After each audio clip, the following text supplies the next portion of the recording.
Dr. Elber? Isso. Dr. Elber, bom dia. O Gustavo aqui do Giroplay, tudo bem?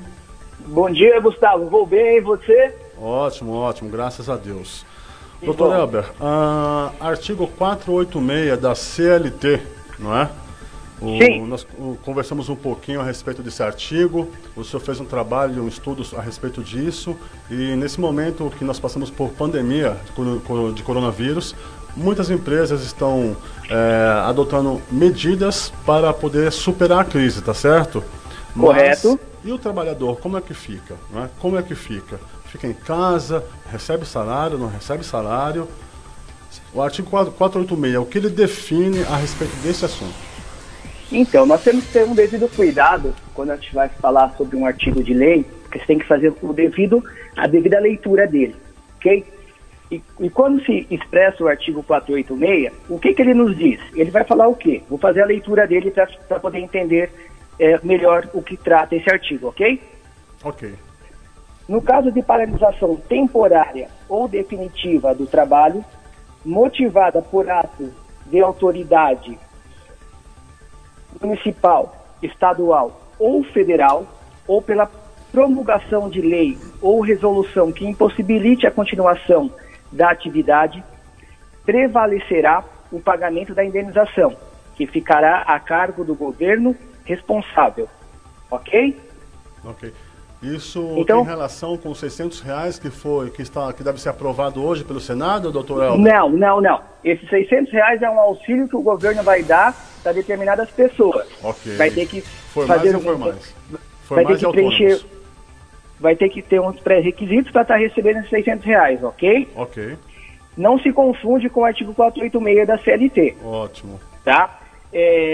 Quando falamos no artigo 486 da CLT, nós vamos ter que ter em mente algumas situações e verificar a existência de alguns pré-requisitos para verificar a possibilidade da aplicação desse artigo no caso concreto ou não, ok? Então, o que nós temos que ter em mente? Paralisação temporária ou definitiva do trabalho, motivada por ato de autoridade municipal, estadual ou federal, que impossibilite a prestação de serviços, ok? Então, diante da situação, a gente está verificando isso, não estamos? Exatamente. Nós estamos com uma paralisação temporária. Exato. Devido ao quê? Ao coronavírus, o Covid-19, não é? Exatamente. Porque é uma recomendação da OMS, da Organização Mundial de Saúde, dizendo que é necessário esse isolamento social para o quê? Para que não haja mais proliferação do vírus e, de certa maneira, que venha o quê? A evitar o contágio e até mesmo os óbitos que vem acontecendo, como verificamos na Itália, na China, nos Estados Unidos e até aqui no Brasil também estamos tendo óbitos, ok? Infelizmente. Né? Tá? Infelizmente. Entretanto, o que nós temos que ter em mente é o quê? O 486 é a teoria do fato do príncipe, tá? Essa teoria do fato do príncipe era ligada ao direito administrativo e não ao direito trabalhista, tá certo? Então nós vamos ter que ter em mente o quê? Olha, nesse caso aqui, o governo, sendo estadual ou municipal, que é o que nós vivemos no dia a dia, ele impôs essa quarentena para que as pessoas fiquem em casa para evitar a proliferação do vírus, ok? Então, poxa vida, o governo mandou os trabalhadores ficarem em casa e os empregadores estão sem a sua atividade, não estão oferindo renda para poder pagar seus empregados. Ok, podemos dizer então que o 486 vai ser aplicado, mas veja só, o coronavírus, ele está através de um ato do quê? De restrição, não é? E quando falamos da aplicação do 486 através do fato do príncipe, a gente fala de ato discricionário do Estado ou do município. Por quê? Aplica-se muito o 486 na relação de trabalho quando há a desapropriação pelo ente público do local onde está localizada a empresa. Por quê? Ele tem a opção de fazer e não fazer. Então é um ato discricionário dele. Ele pode fazer ou não. ele desapropria ou não desapropria. Se for em prol da coletividade, ele vai desapropriar para passar uma avenida, passar uma rua, fazer um parque ou alguma coisa nesse sentido. Aí, entende-se que, devido ao Estado ter essa opção de fazer ou não fazer, ele é obrigado a pagar uma indenização. E daqui a pouco eu vou chegar no que tange essa indenização que trata aqui o artigo. Porém, no caso do coronavírus, dessa pandemia, não é um ato discricionário do Estado ou do município, é um ato de restrições. Por quê? Eles não têm outra opção. Ou as pessoas vão ficar em casa para, nesse primeiro momento, evitar a proliferação e não termos mais mortes, mais pessoas doentes, então não tem outra opção. Sendo assim, ele está usando o poder de polícia dele. Entendi. Ok? Então, diante disso, o que acontece? Não tendo a opção, eu entendo, e muitos outros doutrinadores entendem, até a própria jurisprudência nossa entende, que fica a não utilização do artigo 486 no caso concreto. Ok? Por quê? O fato do príncipe, a sua origem é lá no direito administrativo, tá? É aplicada quando? Nos contratos entre o Estado e o particular, tá? Já que na relação trabalhista, o que vai acontecer é o quê? O contrato é entre particulares, é o empregado e o empregador. Okay. Então, doutor Elber, a gente está vendo uma imagem agora da votação online no Senado que fala exatamente sobre a liberação dos R$600. O senhor acha que é previsto 2, 3 meses aí de pagamento desse auxílio? Após esse período, doutor Elber, o senhor como advogado, só acredita que a população, o trabalhador brasileiro, o formal, o autônomo ou o registrado, como que vai ser a situação daqui de 3 meses? O senhor consegue antever essa situação ou não? Olha, é algo muito desesperador, no sentido de você falar em 2, 3, 4 meses sem a pessoa poder trabalhar, não é? Em um país onde o salário mínimo são R$1.000 e a cada mês que você vai no supermercado, você nunca compra as mesmas coisas e paga os mesmos valores, sempre aumentando, dias difíceis vão vir por aí, tá? Eu acho que é um momento do brasileiro rever a sua forma de pensar, rever a sua forma de agir, okay. Não é? Tanto aquele que tem uma condição mais favorável, quanto aquele menos favorável, porque momentos difíceis estão por vir, não é? E como diz que o brasileiro sempre dá o seu jeitinho, não é? É o momento do brasileiro se reinventar e mostrar que não está a passeio na vida, e sim para algo para o melhor, e esse futuro vai ter que ser assim. A gente vai ter que se reinventar em todas as profissões. Exatamente. Doutora Abel, em relação à indenização que trata somente da multa de 40% do FGTS, isso, tá certo? Vamos lá. Não as demais verbas rescisórias, os valores que a pessoa recebe quando é demitido. Tá. Como que funciona? Em primeiro lugar, para que o Estado seja condenado a pagamento, conforme previsto no artigo 486, vai ter que buscar o judiciário, ok?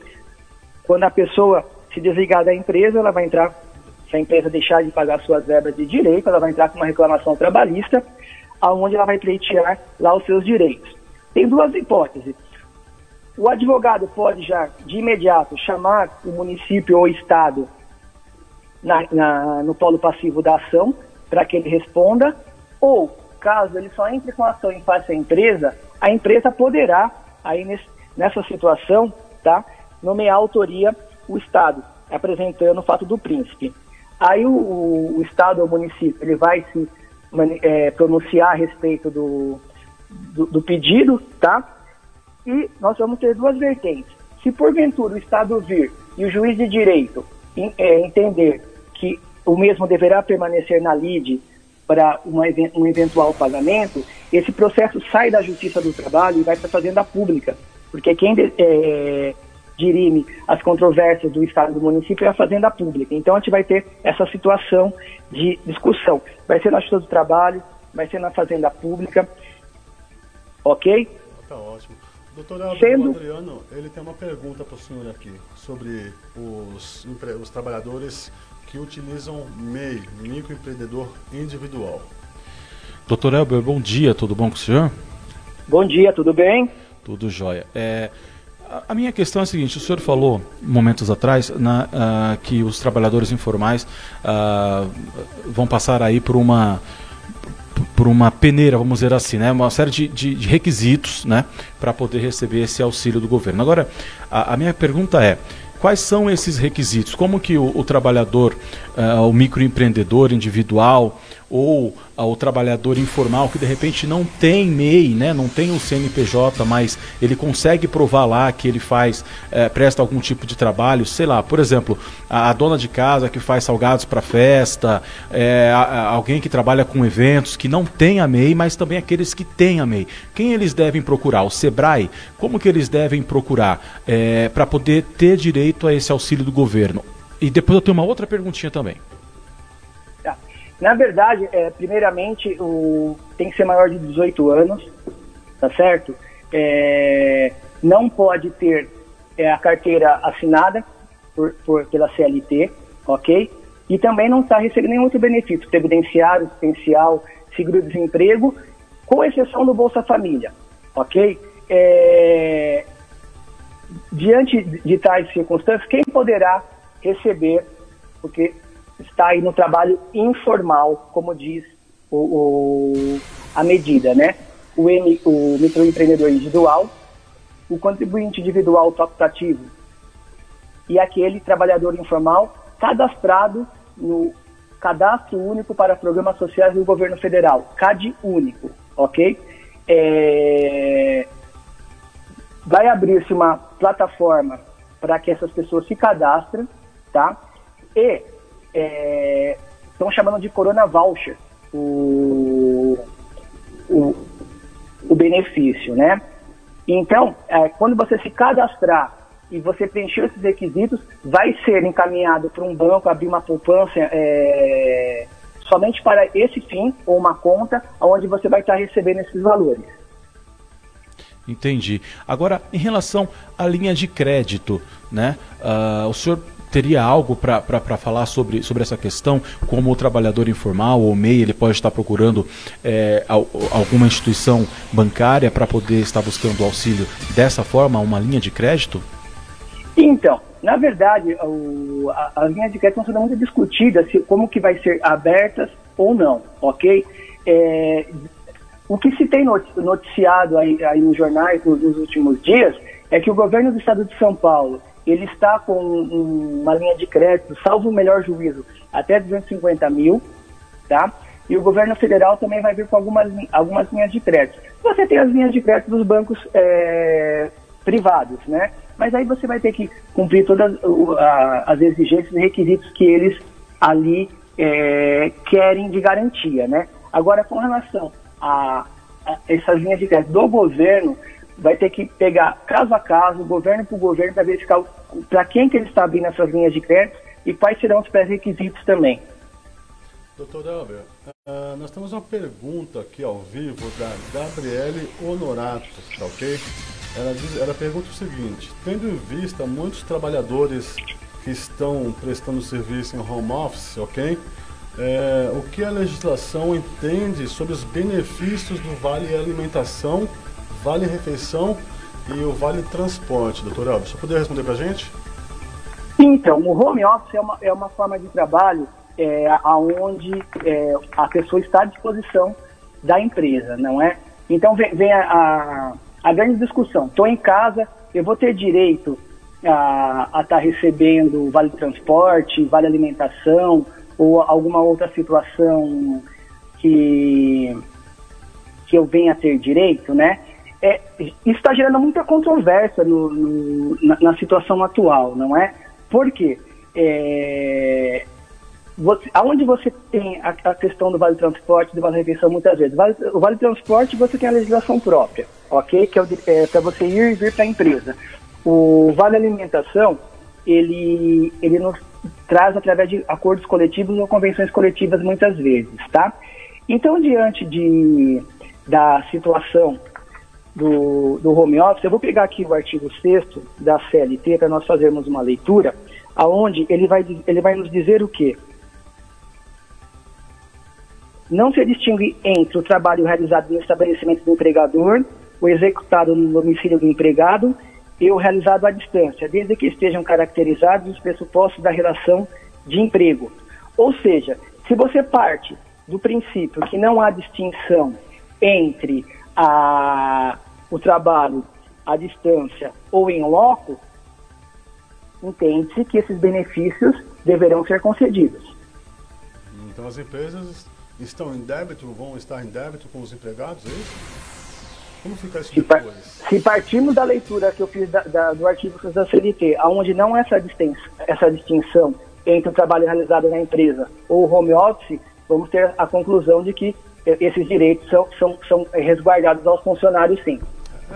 Lá na frente, pode abrir margem até para uma corrida aos tribunais, de advogados, para o que nós vamos... Mas os juízes vão considerar essa questão de pandemia, enfim, né? Vai ficar meio complicado, não? Sim, eu creio que no futuro, nas discussões para dirimir tais situações que estão ocorrendo agora, o juiz vai ter que levar tudo em consideração. O fato, o porquê ocorreu, é uma pandemia, não é algo local, é mundial. Exato. Não é? Eu creio também que o Vale Transporte, né? O Vale Transporte, eu entendo que de repente, diante da pandemia, ele não está utilizando-se do transporte para se dirigir até a empresa, o Vale Transporte pode até haver o uso posterior do crédito, pois o funcionário recebe no início do mês o Vale Transporte para trabalhar o mês inteiro. Deixou aí de ir lá 10, 15, 20 dias para a empresa, ele vai ter esse crédito. Então a empresa pode fazer essa compensação lá na frente, ok? Agora, com relação ao Vale Refeição, a pessoa está trabalhando. Se ela vai almoçar na casa dela ou não, é um direito dela. Então, eu entendo que os juízes vão ter que ponderar muito no que tange aí a uma sentença dizendo se o trabalhador tinha direito ou não. Entendo. Isso aí vai ficar essa discussão jurídica. Vamos ter que aguardar as decisões judiciais para ver aí qual será o caminho que foi escolhido, o de sim ou o de não. Ok. Doutor Elber, eu quero... Tem mais uma pergunta, será que vamos fazer? Deixa eu ver. Isso, tem mais... Doutor, tem mais uma pergunta aqui, eu vou fazer ela rapidinha para o senhor, aí o senhor responde ela de uma forma bem objetiva, porque o nosso tempo também já está bem estourado. É da Tânia Cristina. A carteira do meu marido ficou com o contador da empresa. Ele pode requerer este benefício apenas com a decisão de contrato? Decisão de contrato? Como que a carteira do esposo ficou? Com o contador da empresa. Tá. No lugar, o documento pessoal não pode ficar retido. Ele tem que ir lá e pegar o documento dele. A lei fala que é bem clara e bem expressa que documento nenhum pode ficar retido, tem que ser devolvido. Tá? Eu entendo que se foi dada a devida baixa junto ao INSS com até a RCT, pode tentar. Mas se for um requisito, a apresentação da CTPS, é melhor ela ir ou ele buscar junto ao contador a carteira para poder ter o documento hábil em mãos quando do requerimento do benefício. Exato. Tá bom. Não pode deixar com o contador lá um tempão. Tem que retirar o documento. Mas tem muita empresa que fica, viu? Isso é mais comum do que a gente imagina. Não. Como advogado, eu entendo que sim, né? Mas a lei é bem clara que não pode reter documento. Tanto se nós formos pegar jurisprudência, reter documento pessoal de funcionário vai dar até indenização. Doutor, muito obrigado pela sua participação, viu? Eu que agradeço aí o giro, estou à disposição e espero que eu tenha aí podido esclarecer junto aos ouvintes aí essa dúvida que veio nesses últimos dias referente ao artigo 486 da CLT e algumas outras mais nuances que conversamos aqui. Doutor Elber, muito obrigado. ter participado aqui do Giro Play. Esperamos que o senhor venha conosco em outras edições, tá bom? Um bom dia para o senhor.